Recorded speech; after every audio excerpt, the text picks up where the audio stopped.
windy conditions, but Richardson got the win 10.73. It was a plus 4.3 ahead of Jenna Prandini in that final, who ran 10.75.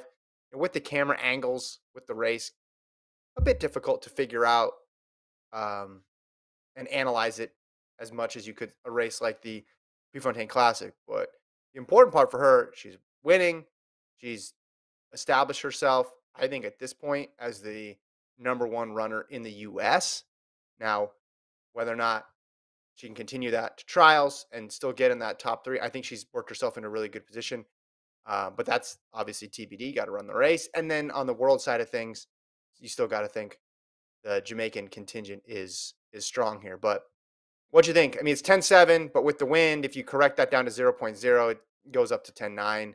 Again, if you put a 2 on it, it's going to be in the 10-8s. I'm tired of the win conversions. So I'm just looking at this as she wins. She won again. Yeah, I mean, you don't even need to look at win conversions. You can look at the World Athletics raw score, which you see here. If you bring Mm, up Sha'Carri's profile right here, when she ran the 10.92, that was equivalent to a 12.17 raw score. Her hmm two races this past weekend was a 12.18 and a 12.34. So she now has 1282. three races in the 1200s raw score wise. 1200's a good run. Like that's like hmm elite sub 11 second elite run. She now has three of them under her belt in a short matter of time. Now one at the 1234 range, which is pretty getting closer. Like we're talking about you go into the 1240s and 1250s when you get to what Elaine Thompson Hurrah does. Like Elaine Thompson Hurrah's best mark is a 1246 from hmm Prefontaine. She has a 1237, a 1224. So when you're in the 1220s and up, that's a good sign. Again, she Look at carries you not an using the Elaine Thompson. scores.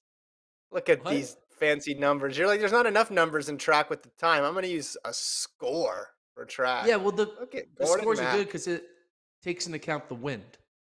That's what you like Mm. about it. It takes into account the wind. So it's a good way to kind of allow for people who are running into headwind, allow for people who are running with tailwinds to kind of put you all in the same, you know, category. But anyway, Well, back I to have my own Sha'Carri. score. I have my own score, and I All think right. I think the pre-race was better because she was in it with competition, and there was legit pressure. Nobody really knew Okay. this race was happening until with the day or two before.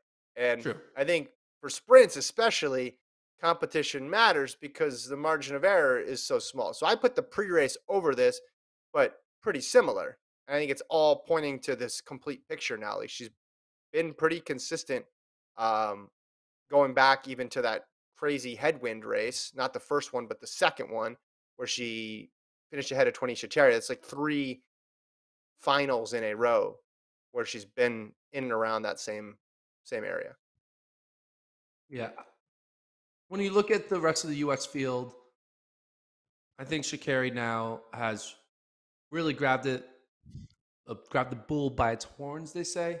I think she is the clear favorite. I look at the second best runner right now in the U.S. in the 100 is probably Twanisha Mm. Terry, and Richardson has beaten her now multiple times. Aaliyah Hobbs, I would say, is one of the top tier runners. Gabby Thomas is there, but Gabby's more of a 200 woman. Same with Brittany Brown, more of a 200. I really can't think of. It's really hard to come up with three names that you're confident can all beat Sha'Carri now. I could come up with like Mm. 12 2 weeks ago, but now, I really can't come up with many. I can't come up with any. So that 10.73 Yeah. is real. And I look at Sha'Carri now as the favorite. And if she can go to US trials and run like back to back win legal 10.7s, or a 10.8 win legal, then maybe a slightly windy 10.7. Mhm. Then we're going to start thinking, okay, what's she going to be able to do a few weeks later at Worlds? It's going to be Elaine Thompson Hurrah is just too damn good to be beaten right now. I think it would take a choke job from one of the Jamaicans for Richardson to win. I don't think Richardson does not win straight up. It would require both Jamaicans to choke, which happens. People choke. It's sports. I choke Hmm. sometimes in sports. I know what it's like watching my favorite Certainly sports teams podcasting. choke. I choke in my podcasting. But if the two Jamaicans choke and Richardson doesn't, there is a chance that Richardson could win, but only if three things happen: two chokes and one perfect peak. I hope I make myself. I hope I'm making sense. Am I making sense? Well, I think you started somewhat clear and then it got murkier as we Okay. went along. But if you're just looking at USA's, I'll just keep it on USA's. I said this before, like the US, it's crowded for the US in the high 10.8s into the low 10.9s. Talking win legal times here. I don't know what the point value would be at that. Check Gordon's charts for that. But if you get down to low 10.8s into high 10.7s, then you're far and away the best. But there are a lot of people in the US on the women's side right now who are capable of a big one-off performance. That's what I would keep an eye on. Like there's a lot of women out there. Some are competing in the NCAA's right now.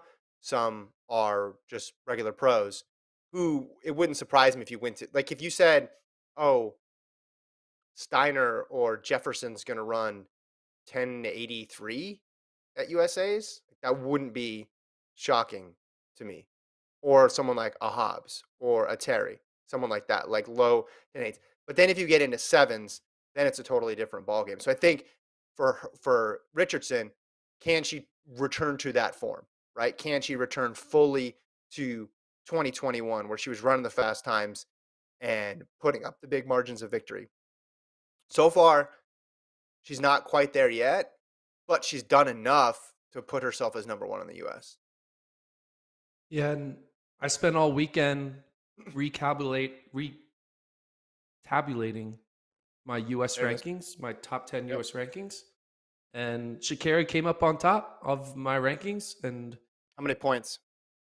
how many points? There's no points. It's just 1, 2, 3, 4, 5, 6, 7, 8, 9, 10. Hmm. I take. So 1 I point. don't show It's the like golf, points, like cross but I country, do low have a scoring. way of doing it. It's based off of your top three performances, what you did in 2021, a little bit of an algorithm. I weight it a certain way, and I have a few exceptions. I have the Christian Mhm. Coleman exception because he didn't run last year.